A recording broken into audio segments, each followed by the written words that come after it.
Hey there, podcast. I want to ask you a serious question about this podcast. Do you like it? Wait, no. Don't answer that question because it's a bad question and it's the question that creators always ask, and they should never ask that question to anybody. They shouldn't even formulate that question in their head. They shouldn't bring it up to people. You should never walk up and ask somebody, do you like it? You're going to get a bad response. You're going to get a bad set of answers. You're probably going to get a lie. No telling what you're going to get, but you're probably not going to get what you want. I'm going to talk about that and the reason why you shouldn't ask that and what questions you can do to get a better response. As usual, this is Mr. Benja's AD Experience. We're kicking it off with a series of these, and we've gotten pretty good with the flow, so I'm going to keep on doing them like this. And just so you know, I'm going to push it so at the end of the program, you'll hear all my responses from comments that I've gotten. Viewers have sent me questions or emails, or just posted comments on my social media on Twitter.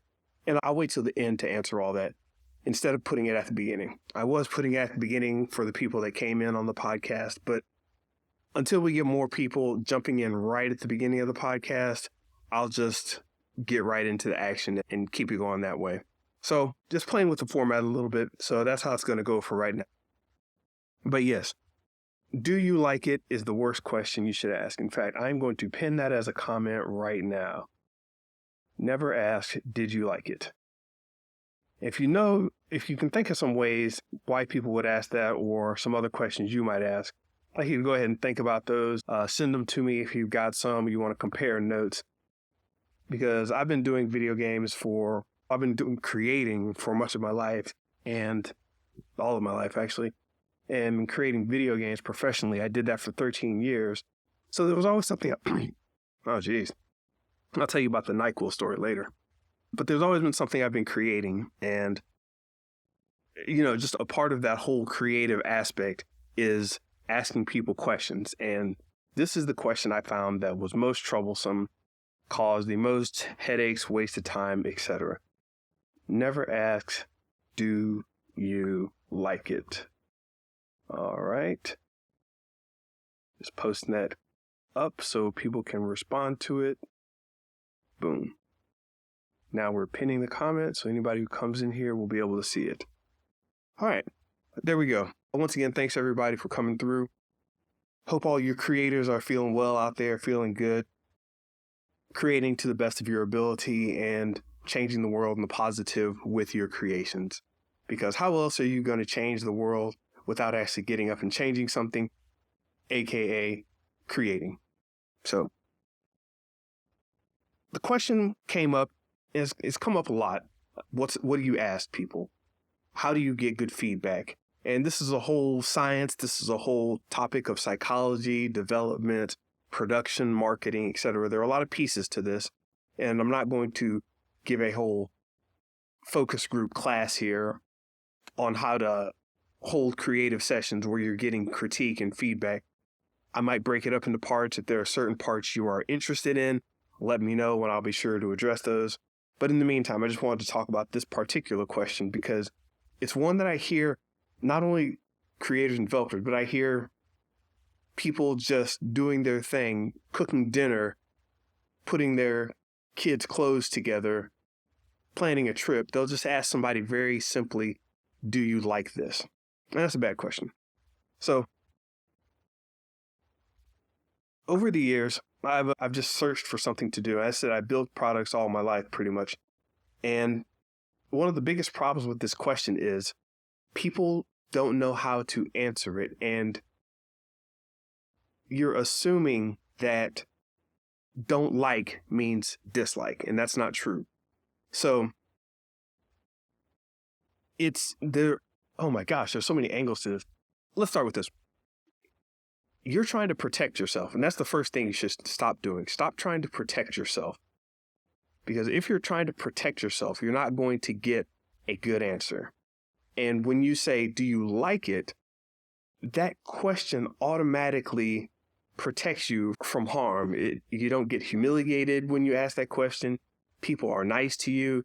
When you're trying to get to the bottom of what you should actually create to make a better product, you shouldn't be worried about whether your feelings are going to get hurt. You shouldn't be worried about whether you're going to be offended, whether they're not going to be your friend the next day. You're trying to get a better product. So you need to let go of all of that. The critique is coming. Ask your questions the right way.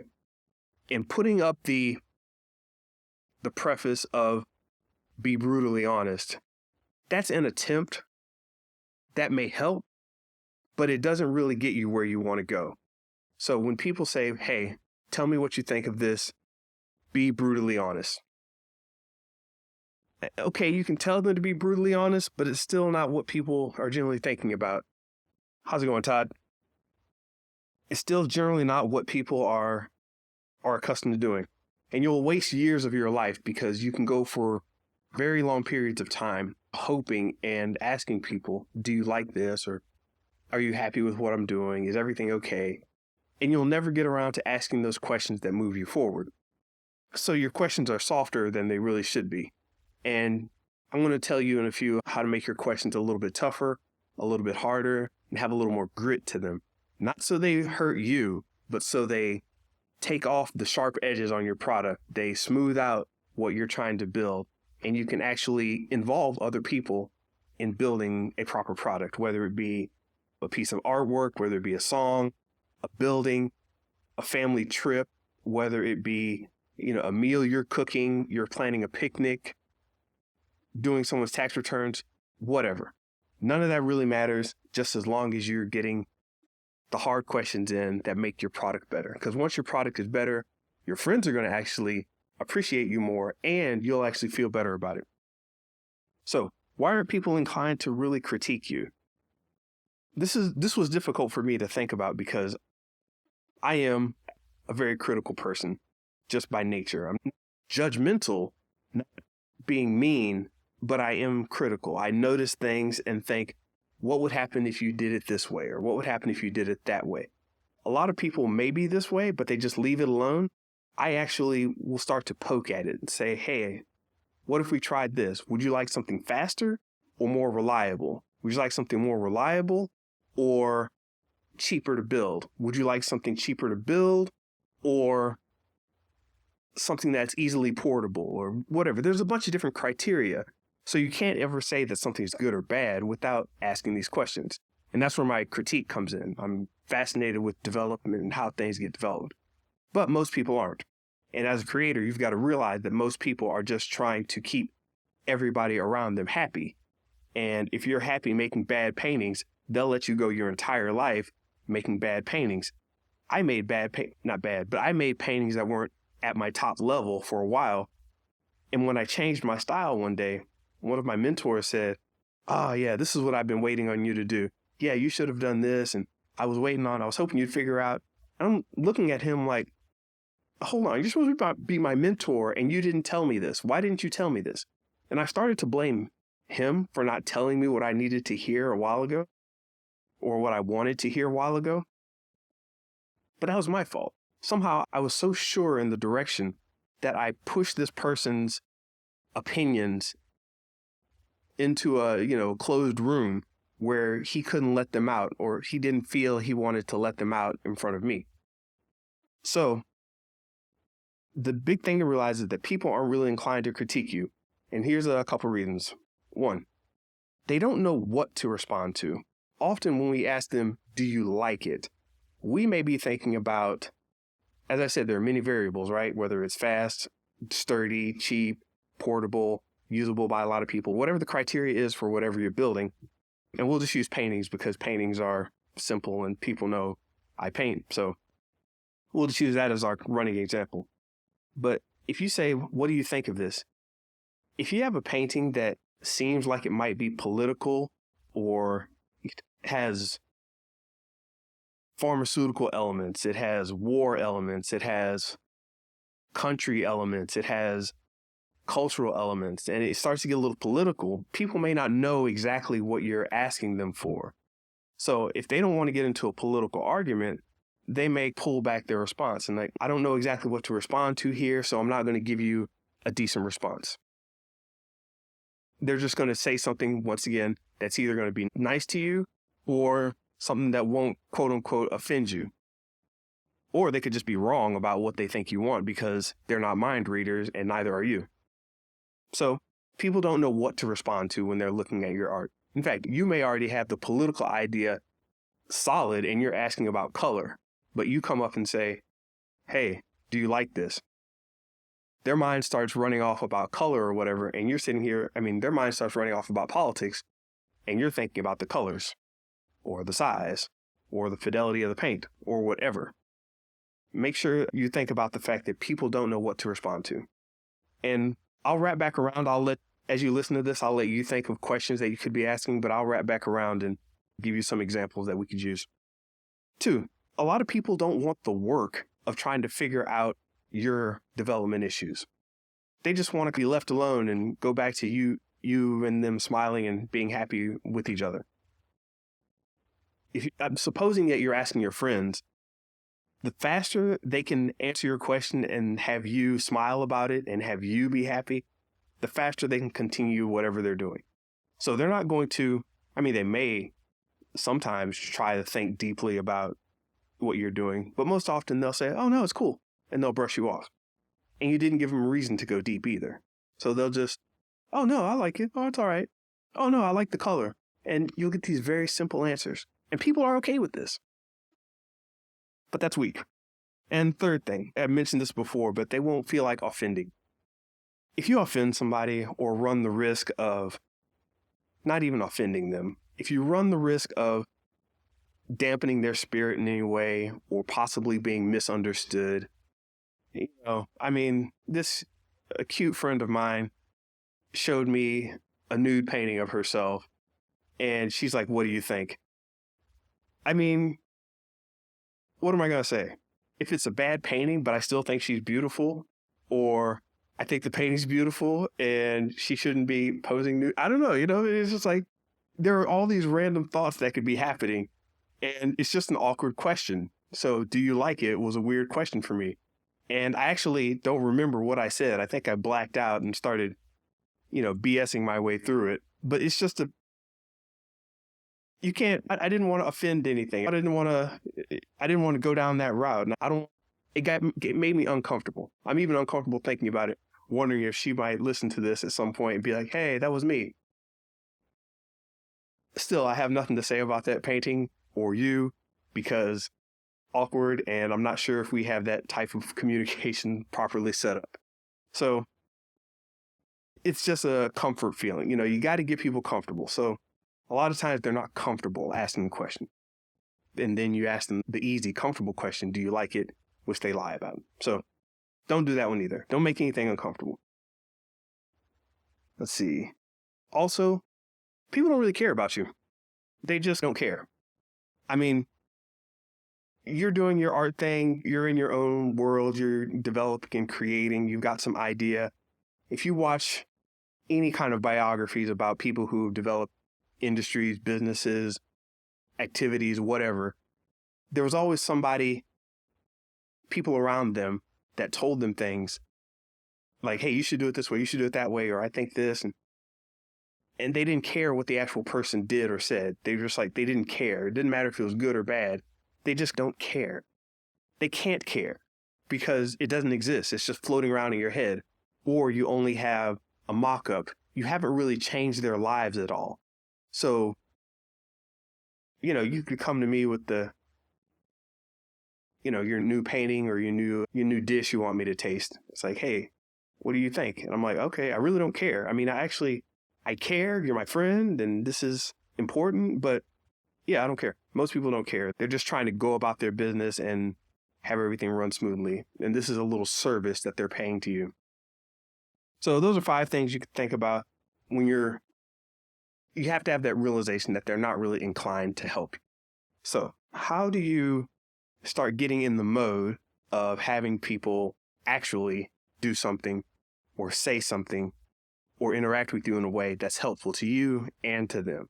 Now we're getting somewhere. And Todd says, I will explain my vision and intent, if they are interested in hearing it. It's like an icebreaker to probe more. Yeah, if you can ask in a way that leads to more questions or more of a back and forth or more engagement, that's wonderful. That's great. In fact, Todd, I do like the way you put up a lot of your posts. They're not just, hey, do you like this? You actually start asking questions. Your artwork is a part of the dialogue between you and the people who are reviewing it. And once you start getting a dialogue going, you definitely get more activity that way. You can get some great insights once you get that back and forth going on. And until you get that, though, that good dialogue, that good back and forth, and even if people aren't interested in hearing it, you can ask things in such a way where they will let you know and they'll keep moving. What's happening? Show versus business. Theo in the house. So yeah, we're just talking about creativity and questions to ask. So here are some things that I do when I'm trying to get good feedback. And it depends on the situation. It depends on what I'm asking for. But one thing I definitely do is try to be specific. Very general questions. Give me your general thoughts. How do you feel about? What do you think? Would you buy this? These are all variations on do you like it? Would you buy this? It's a variation on would you buy that? Do you like this? What do you think? How does it make you feel? That's a good one. How does this make you feel? And you go, bubbly, I guess. Maybe it's lighthearted. It made me feel light. Yeah, if you use bright colors in a painting, of course it's going to make you feel light. These people aren't telling you anything that you don't already know. So these generic questions, can you take a look at this? Unless you've got that relationship down, these aren't strong questions that are going to get you somewhere. Now, you may be looking for that blank feedback, like what are they going to do in this very specific situation? And then you ask, hey, I need you to take a look at something. Maybe you're trying to see if they notice something. Even in that case, you should direct them in some way. So how do you direct people with your questions? You can direct them by saying, it's a two-part, and I did a little short reel about this, but I'll go into it a little more in depth here. This is a two-part question. First of all, you give them a statement of platform, what I call a statement of platform, where you give them a platform and say, this is where your vantage point on this question is going to be. Statement of platform. And it sounds something like this. Hi. I know, hey, you're my friend or you're my associate or whatever. I know you deal in life paintings or life drawings, figure drawings. I know you deal in the figurative arts. And I value your opinion on that.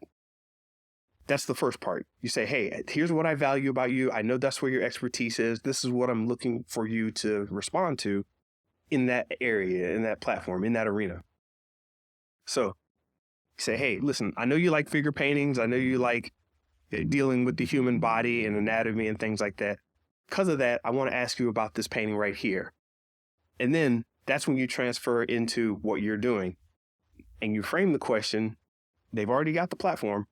You frame the question in, how can I improve X aspect of this creation based on their expertise? So walk up to let's say your anatomy professor's class, if you take the art class. It's like, hey, Dr. Anatomy, listen, I know you're very good at this and you've been looking at faces and, figures for a long time. And you can even throw in a little bit of where you're deficient at to guide that question even further. Like, I've been working on my hand and arm poses. I don't think they're coming out just right. What do you think of this painting? And then they'll be, not what do you think of it, I'm sorry. How can I improve what I'm doing? And then they'll say, I have this knowledge. You just gave me the platform. You told me where you wanted something fixed. Here is what I would do. And then you'll get a much better answer. Now that may seem a little constricting, but it gives you a solid point to go from, and it does a lot of things. It sets them up as an authority so they don't feel uncomfortable. It makes you a little humble, so you're more open to any answers that come in. It's not just about them, it's also about you. You got a little more humility, you're a little more humble, you're able to hear what they're saying from their platform even better. And what you'll notice is that their confidence now is higher in talking to you. So you'll start getting a certain richness and a certain confidence out of their discussions or their information. And It's very eye-opening, and a lot of great creative powerhouses will do this with each other. They will humble themselves and say, my gosh, you are the master of lighting. Where am I effing up in this corridor scene here? It's like, oh, you got a corridor scene. And then they may ask something that totally blindsides you, like, what was the scene before this? You're like, the scene before it? Oh, I was doing it. It's like, oh, okay. That's why it doesn't look right to you, because the scene before it is affecting your view of this current scene. And you may be like, oh my gosh, I never thought of two scenes connecting like that and affecting our perception of the light in the current scene. Wow, thank you. And that's how you get good answers. That's actually a variation on an actual life example that I ran into at one point. So, and as always, if you've got your own variations or ways of doing it, by all means, get it to work. But people get stuck on these very simple questions for a variety of reasons. Give them the reins. If you're sitting in chairs, make sure you're sitting in the smaller chair. Give them the reins. Have them, print out a copy. Don't just listen to them and, okay, I'm taking notes right here. Give them a copy and a pen and say, hey, circle the areas that seem funky to you. Give them that control. They want that control. They need that control. And people kind of power trip. So they may start, especially if you got to give them a red pen, it's like, hey, tear it up. It's like, yeah, they get in there and they're just like, yeah, I'm going to fix you. If you have that kind of relationship, most people will do that with me. So you might want to give them a green pen because they're still trying to be nice to you. But people want the chance to come X me out a lot of times. So I give them red pens. Anyway, give them the reins of control, whatever that means. Let's see. Also, you can be mad at your own situation. People like to mirror emotions. So when you're like, hey, how's it going? Listen, I got this great thing to show you. You're exuding a happy kind of emotion, and they're automatically going to try to match that because you're asking for it with your presentation. One thing you can try is actually being a little mad or a bit confused or a bit upset, showing the negative side of emotion. People will want to help you. They'll want to fix your problem. They'll get in the dirt with you. They'll be more likely to relate to your actual problem than trying to cover it up. So if you got a product, let's say we're sticking with our painting example.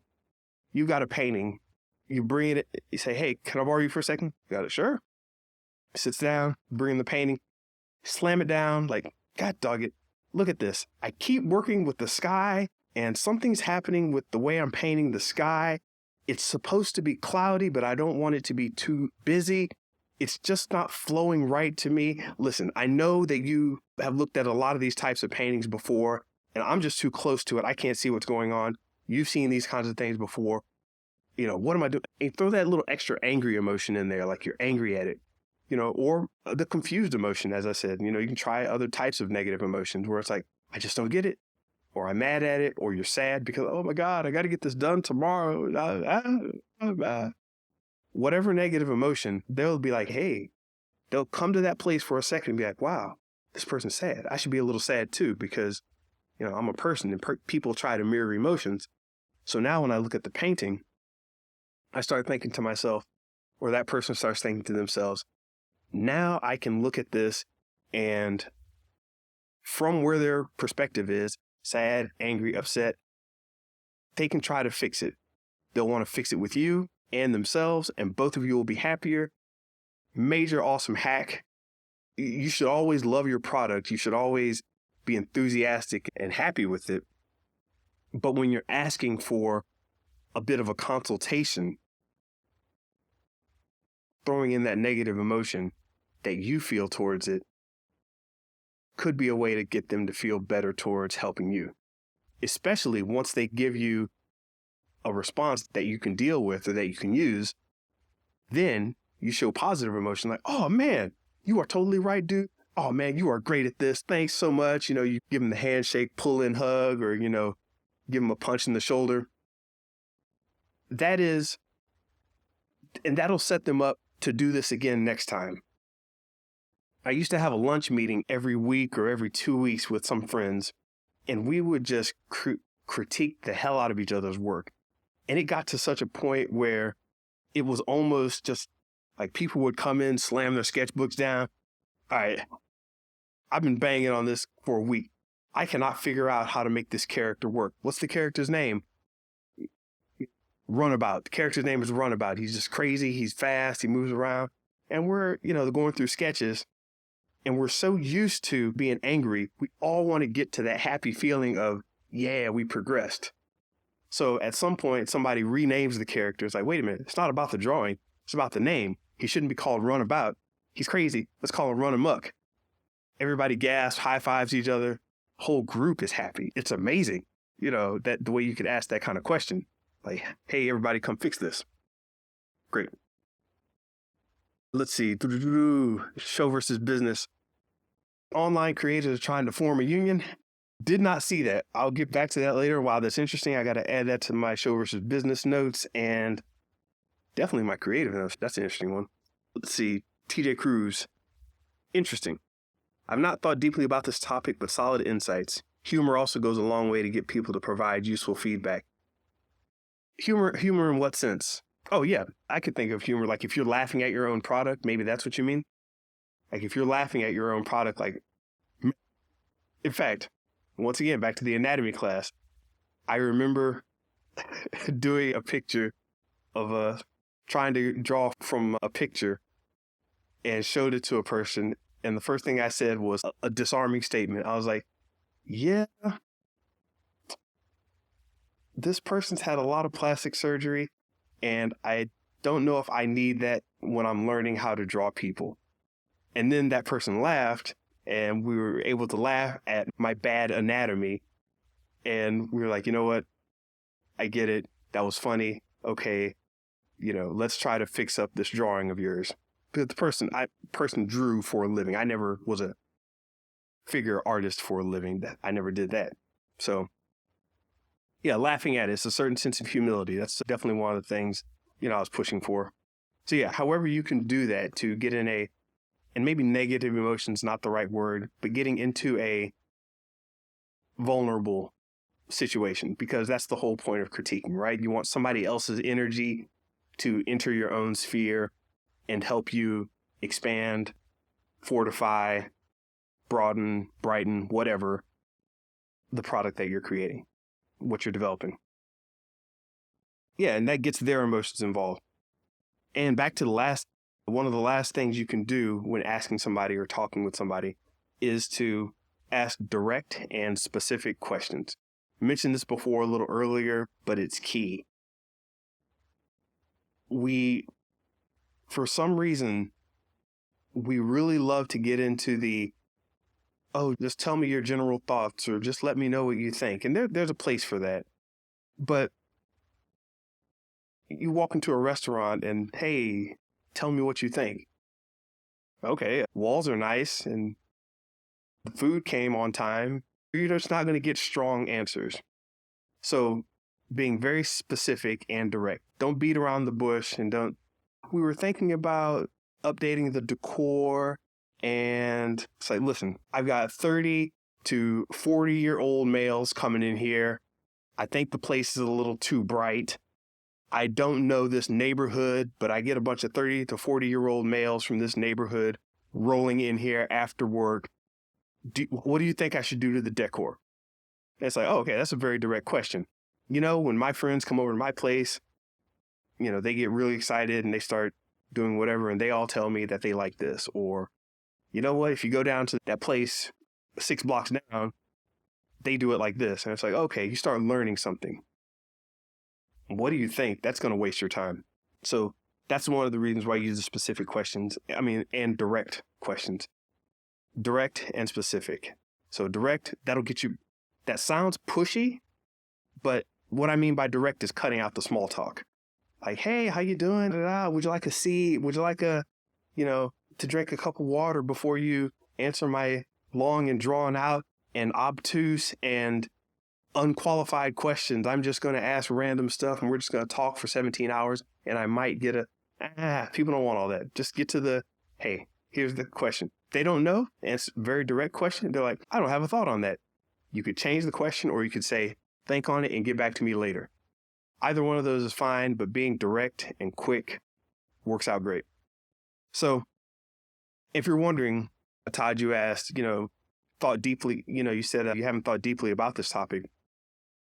This is something that we ended up doing professionally in video games, where at certain stages in the game, you would set it up, build it into a stable build, create a stable build for somebody to play. And producers, marketers, managers, they were the people who usually set these up. Developers would set them up for their own reasons, but the producers, marketers, branders, etc., they would usually formally set these up and bring people in. And because they did that, a lot of the impetus for getting sound bites, positive things they could put in or send to presidents or the people in charge. They could get the project greenlit if it wasn't already, like, oh, we got very high feedback scores, and we asked, do they like it? No one said no. That's a way to get your project, failing in the market if you just go by the marketers and the sales guys and all that, the producers, because they're just trying to get, and they have a place, but it's not the developer's place. So I'm making that distinction. This is where a lot of those types of questions come from, though. Like, would you pay? And it's these real softball, as I said, not very direct, not very specific questions. Do you like it? How much would you pay for something like this? Listen, I'll add this.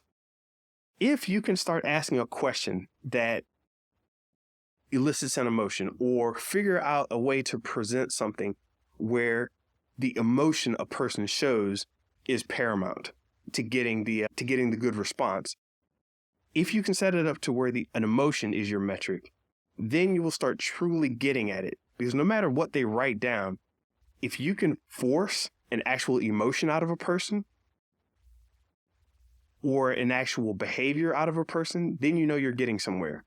Like, if your painting has increasing layers of detail, so on the very front, like big bold letters, and as you get closer to certain characters, and as you get closer to the characters, different little signs and, signature or whatever. If you set your painting up that way and you can get a physical activity out of somebody where they look at it and go, and then they get closer, and then they get even closer, that metric is far better than a survey question. Did you think this painting was deep? You've got a physical action. So the physical actions are always going to trump the actual written or asked questions even. So this is actually outside of the scope of what I plan to talk about, but you're getting a physical action or an actual movement, activity is far better than anything you can get from just asking. Good example of that is the marketing, sales, production types. As I said, they would try to butter up these people that they bring in to focus test the games. They would try to make them feel comfortable. Oh, sit in a nice chair, have a good experience, because then they wanted them to go away and they want them to bring their friends. They want them to say nice things about the game. It's all well and good from their point of view. Doesn't really help you make a better game. What I tried doing one time was bringing people in pretty much no frills and have them play the game. As they were playing the game, after they started playing the game, we brought pizza in and just set the pizza down and said, you can keep playing or you can go get pizza. And if people were really not too worried about getting pizza and they wanted to continue playing the game, that's one of those metrics where it's, yeah, I know some of them may have been hungry or whatever, but you're actually having people choose to play the game or go get pizza. Sometimes they'll just put the controller down, go get pizza, stand outside, drink Coke, whatever, and just be like, blah, blah, blah, whatever. Oh, yeah, sure, man. The game is fine. Yeah, it's good, man. It's good. But they're not in there playing. If it was that good, they'd be in there playing the game. What's happening, Charles? Haven't seen Charles in a bit. Happy 2023, buddy. Charles Babb. Everybody should go follow him. And any action you can get, any physical reaction, like if it's a horror game and you get people to jump, that's far better than asking them, was it scary? If it's a if it's a racing game and you can start getting people doing you've seen people when they're playing the game, they start leaning and jumping with the controller as they're moving it around. Then you've got a very engaging vehicle game. And these are the types of quote unquote questions you could start putting out there. Are these people going to move when I present them with this situation? Do I get people's shocked reactions, happy reactions, whatever, as I present them with this? So that's a little bit of an extension. I should probably go into that in the whole separate video. But yeah, the main question you don't want to ask people is, do you like it? That question is just booty. And if a marketing guy or a sales guy or production guy starts saying, has a survey, do you like it? Ball that survey up and, throw it out the nearest window and tell them to start over. Because there are much better things that you can ask to get an improvement out of your situation. And if you got any questions on that, let me know. We can start putting them in the comments. I'm always open to answer, just discuss any of this kind of stuff. Fascinating for me. But that's going to be it for me. I just wanted to look at some viewer comments that I had gotten earlier. MX Archangel said, in reference to the NyQuil, yeah, I don't really rock with NyQuil like that. I just thought it was surprising. So that's the NyQuil angle there. Tomo actually asked me about all games, or we actually had a little discussion about all games being basically dopamine factories, where at some level you're just exchanging an activity for dopamine, and that is the essence of a game. I think I may actually do an entire podcast on that one, because I think that's a really interesting framing, especially the way we were coming at it, comparing mobile games versus something like slot machines or basketball. I don't know. And to all my AI groups, definitely be doing some more AI podcasts. I've done 2 of them so far. I know Al, Nate, Andy were asking about those. So we'll definitely do some more AI posts, trying to figure out exactly how to integrate them into this whole thing. And then Isabel, yes, I will be going to see Guardians of the Galaxy. And Theo, Nick Cannon, we got to do something about that guy. So Todd asked, also here, I always tell people that I'm in a museum or gallery, the metric of a successful painting it's how long, okay. It's how long they stand in front and view the painting. That's a good metric, seeing how long someone stands in front of it and views it. I have an interesting story, actually. I was going out, and this is to your point exactly. I was going out to an art lunch outing. Maybe we were going to spend about an hour at this museum that was, maybe 7 blocks away from work or something like that. We're like, hey, there's a museum there. They've got all these little museum painting. They've got all these artworks to show. Let's all get some of the creatives in the company and go. Cool, we'll go to lunch, have a art lunch. So they happen to have some Basquiat paintings there. And everybody's going through looking at like a painting by this guy over here, not Basquiat, some guy. It's like, oh, I love color and the way it's, formulated with the abstracts. And I love that. And go to the next painting. Oh, I really like this. And we were spending like 1 or 2 seconds on every painting. We got to the Basquiat painting. No one said they liked the Basquiat painting. No one, just no one. I was the only person who really liked Basquiat in the group. And there were at least 7 or 8 of us. And these are all people who are invested in art in some way or form. They're all creators. And this painting, one guy starts laughing at it. He's like, effing Basquiat.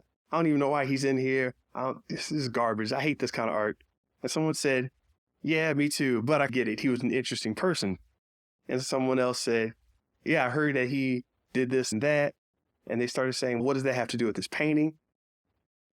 Long story short, we started discussing this guy's artwork, his life, his political leanings, what he may have meant by writing something 3 times in the same painting.